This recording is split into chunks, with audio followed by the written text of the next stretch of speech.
Hello peeps, right, I'm on my way back into the village. Right, this is a short one because after the April Fool's jokes I sent out, what happened, I've actually mentioned to a bit about another incident that it wasn't an April Fool's joke, it was my OC, Dave Carron's, Major Dave Carron's, something that he did. While we were in Bosnia, in the conchar factory in Split, we had a combined officers and sergeants mess. Yeah. And we had a new young second lieutenant posted in while we were out in Bosnia. And Dave brought him up to the mess to introduce him to everyone. And there was myself, like I say, we had three artisan staff sergeants. There was myself, Jim Kelly, who was a vehicle mechanic, and Mick Caveney, who was the metalsmith. And I must admit, I was, I think I was about 35, 36 when I was out there. And this young lieutenant looked, now Mick and Jim looked their ages, I didn't. Yeah. So he introduced us as Staff Clark, Staff Kelly and Staff Caveney. And this young Louis looked at me and said to me, "Oh, so you're my new Tiffy, are you?" And I looked at him, I went, "You can bugger off." He looked at me, I said, "Pardon?" I said, "I'm not a bloody Tiffy, I'm an artisan." And he looked at Jim and Mick and thought, well, they can't be Tiffys. Because like I say, Tiffys are these people that get fast-tracked and become staff sergeants within a very short period of time. I said, "No, we've got 3 artisans here, sir." He went, "So where's my Tiffy?" I said, "We don't have a Tiffy in this company, not while we're out here." "Oh, right, so I got told when I was at Sandhurst that I would have an artif, sir." I said, "No, what you thought, sir, was you was going to get a whipping boy." Because, like I say, Tiffys were these people that they wanted to get, to WO1, ASM, and further on. I said, "You want a whipping boy, someone that you can make run around and dance." And I noticed Dave Carron stood behind him, absolutely peeing himself with laughter. He said, "So, what do I do now then?" I said, "Well, we run the issue down here in Conchar Factory in Split, sir." I said, "Your job is to just sit there and sign the paperwork and let us get on with the job." "Yeah, but," I said, "No. Your job is to just sit there, listen to what we got to say to keep things going. We've been here, by this time we'd already been out there for about 4 months. Our tour got extended due to the fact of us changing from UN to I4. But we'd already been there for 4 months. By the time I left Bosnia, I'd done nearly a year. So I said to him, you just sit there, sign the paperwork, let us get on with the work." So he was a bit perturbed, this young second lieutenant.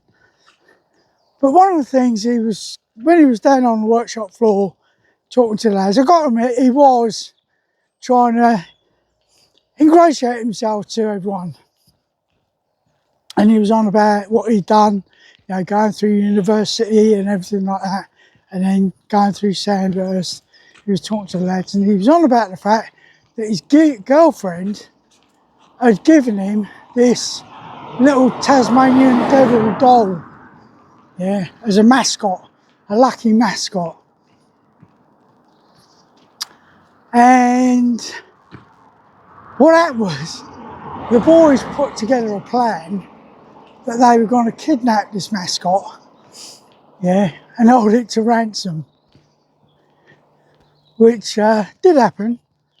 Now, I've got to fess up here, it was me that nicked it. I was the chief fire officer for the Conchar factory in Split, and obviously we had to do the fire drill. So I did the fire drill, set the alarm off. Yeah, everyone evacuated. I went round the building to make sure everyone had cleared the building. It was only a drill, it wasn't for real.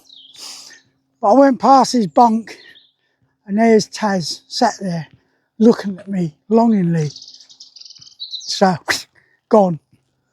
Yeah. Well, Taz got dispatched up around various places. He was photographed at the Zetra Stadium in Sarajevo, Vitez, Begonia, Gorny Vakuf, Siparovo, yeah, and these photographs were coming back to this young lieutenant saying, "It's all right, I'm doing well." Now, it was held to ransom. All he had to do was provide a crate of beer, which he was adamant he wasn't going to do it. It wasn't happening. So he came and saw me one day, and he looked at me and he said, "Staff, my Taz, can you have a word, yeah, and get it back? You know, this was something that was given to me by my girlfriend. I don't want to get it lost or damaged." I said, "Well, it's easy, sir. All you've got to do is pay the ransom and the boys will give it to you." "I'm not paying the ransom. I'm not being held to ransom." I mean, it was all just a joke. Yeah. But then, a couple of days later, he says to me, "I think I know who stole my Tasmanian devil." I said, "Who's that then, sir?" "I think it was you, staff." I said, "What makes you think it was me, sir?" He said, "Well, first you won't help me get Tasman back." He said, "But the other thing is," he said, "I think it went missing when we had the fire drill." He said, "And the only person that was on his own in the complex was you, staff." "Not me, sir. I wouldn't have done that. Sorry, lads, but I can keep a straight face at times." So eventually he relented, and he was sat on the workshop floor. They had a little rest area that they'd made, you know, with where they could go for a brew in their breaks, a nappy break. And he came in with a slab of beer and he dropped it on the table in the rest area and said, "Right, can I get my Taz back?" Now, I didn't know what the lads had done at this time. I knew that it had been shipped around Bosnia and been photographed everywhere. But my corporal, a bloke called Tomo, yeah, reached behind and there was a string. And he pulled the string, and the next thing, on a little handmade zip wire, on a hang glider, came Taz down into the restroom. Like I say, the guys, when they think about it, can be totally ingenious. And of course, Taz arrived. This young lieutenant, I think his name was Lieutenant Oliver, I can't remember his name there. But he was happy as a sandboy, wasn't he? You know? And he took a photograph of it on the hang glider. Yeah, and I believe he sent it back to his girlfriend, saying about how Taz had been on an adventure training while out in Bosnia. But like I say, it was this video came about just because the April Fool's joke, and I mentioned in a reply to someone about some of the stuff that Dave Cowans was allowed to get away with. Dave was, I would say, one of the greatest Ruperts I ever served with. Yeah, absolutely fantastic bloke. Got really well with him. Whether he climbed up the rest of the ladder, I don't know. I'll be interested to find out if anyone knows. Yeah, but yeah, he was a great lad. Absolutely great bloke. Really enjoyed serving with him.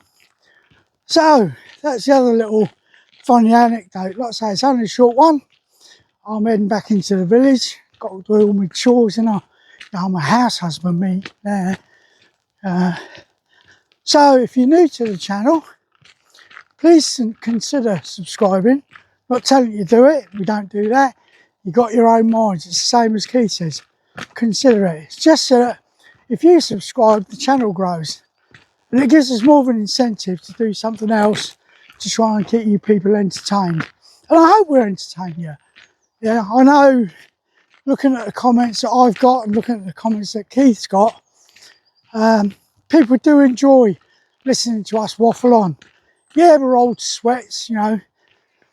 I'm 65 this year. I think Keith's 66 this year.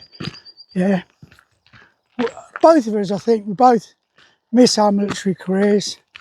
Yeah, it's that camaraderie. But yeah, consider subscribing. If you do subscribe, just drop me a little comment. I like to reply to people. Yeah, you've done me the great honour of subscribing to my channel. I'd like to reciprocate by replying to you. So please stick a comment on there, even if it is you boring old git. So all of you have a wonderful day. It's beautiful, absolutely beautiful out here.